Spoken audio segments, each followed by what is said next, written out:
जी दोस्तों, कुछ अरसा पहले एक लड़की ऐसी फातिमा जतोई ए पाकिस्तान ਦੀ ਰਹਿਣ ਵਾਲੀ ਐ ਸੀ और एक गरीब फैमिली नाल ताल्लुक है सी और इसकी जिहड़ी मां सी ना वो इसनूं प्रमोट कर रही सी टिकटॉक ते जनाब आके बिठाना फिर लाइव आना शुरू हो गई। लाइव दे विच लोकी जनाब इसनूं बड़ा गिफ्टिंग करदे सी ते इसनूं शेयर तक गिफ्ट करदे सी ते बड़ी खुश होंदी सी।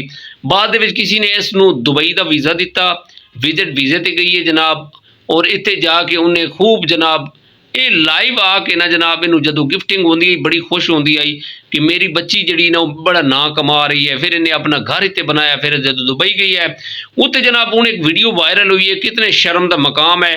हूँ ये जनाब जी फातिमा जतोई है हूँ ये अपना लैके ना कुरान पाक अपनी सफाई दे रही है कि मैं कोई वीडियो नहीं बनाई। AI का कमाल है, AI का कमाल नहीं है, तेरा कमाल है। जे तू उत्थे दुबई गई है तो जाहिर है कोई ना कोई वीडियो तू बनाई है। वीडियो बनाइया ने कई ऐसे क्लिप चल रहे हैं जेडे सोशल मीडिया ते जनाब वायरल होए हुए ने और तू हूँ हर बंदे नूं सफाइयां दे रही है। जदों शेर तैनूं पैंदे सी उदों तैनूं एहसास नहीं है सी। तेरी मां नूं कोई भी ऐसी वीडियो तुहाडी देखी जाए तो उहदे विच तेरा दुपट्टे वाली तो गल ही कहीं नहीं, दुपट्टा साइड ते है।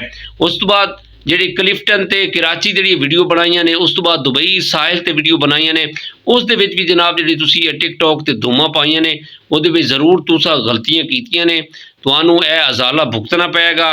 और मेरी ये गुजारिश है कि अपना जिहड़ा साडा कानून है, पंजाब पुलिस है और जिहड़े इस तरह के इदारे हैं कि यह जिस तरह अपने कुरान पाक नूं नाल लैके अपनी सफाइयां देंदे ने, इन्हां नूं कड़ी सज़ा मिलनी चाहिए। ये इहदे विच शामिल होंदे ने।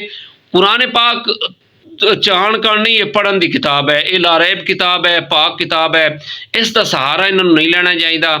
फातिमा जतोई की माँ ही जनाब कह रही है मेरी बच्ची इस तरह की नहीं है। हूँ कई ऐसी वीडियो ने जनाब जिहदे दुपट्टा भी इस्तेमाल ही नहीं करती ते लाइव बह के पता नहीं की जनाब रंग रलियां मनाती है। तो इत्थे आके जनाब उन्हें कुरान पाक हाथ च लैके मैं हिंज नहीं, कुरान पाक वुज़ू तो बगैर जनाब हाथ च पकड़ना ही नहीं चाहिए। और कुरान पाक यह चीज़ नहीं कि तुसी उठा के अपनी सफाइयां दो, तुहाड़ियां सफाइयां सारी दुनिया नूं पता है। इस तरह की जनाब जी घिनौनी है, इस तरह की जी औरतां ने वो साडे मुआशरे नूं खराब कर रही ने। और टिकटॉक ते आके हूँ देख लो कि तुसी पहले अपनी मर्जी के नाल ही करदियां ने, जदों जनाब उन्हां दी इज्जत उछाल आप खुद ही करदियां ने, बाद दे विच आखदियां ने साडे नाल ज़्यादती हुई है, सानू इस्तेमाल किया गया है, सानू नहीं पता है सी कि साडी कोई वीडियो बना रहा है। जदों वीडियो मंजर आम ते आंदी है, सोशल मीडिया ते वायरल होंदी है तो फिर ये कुरान पाक लैके सफाइयां दे रही होंदे ने। लेकिन साडे आपने इस कानून के अगे गुजारिश है, वजीर आला साहिबा नूं गुजारिश है कि इस तरह की जिहड़ियां चालबाज औरतां ने उन्होंने कैफे किरदार तक पहुँचाना चाहिए है और उन्होंने नत्थ पानी चाहिए है। सोशल मीडिया ते आके माहौल खराब कर रही ने। जदों इन्होंने खर्चा मिलता रहता है जनाब, गिफ्टिंग होंदी रहती है तो ये लाइव बैठदियां ने। जाहिर है जिहड़े बंदे ने इन्हूं बुलाया है उसने भी तो अपना कुछ ना कुछ करना है और उसने घटियापन करके इन्हां दी इज्जत दे नाल खेल के हुण अपने आप दी सफाइयां दे रही ने।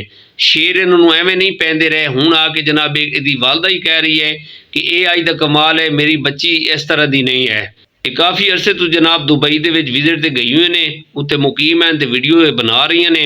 हुण जदों काम पै गया है तो हुण इन्हां नूं लग्गिआ है कि जनाब साडे नाल जिहड़ा ना धोखा हो गया है, फराड हो गया है, साडी इज्जत नूं जनाब सानू जिहड़ा ना डीग्रेड किया जा रहा है। तो हुण ये जिस तरह सफाइयां दे रही ने, कौन कि इदां दी गल मनेगा।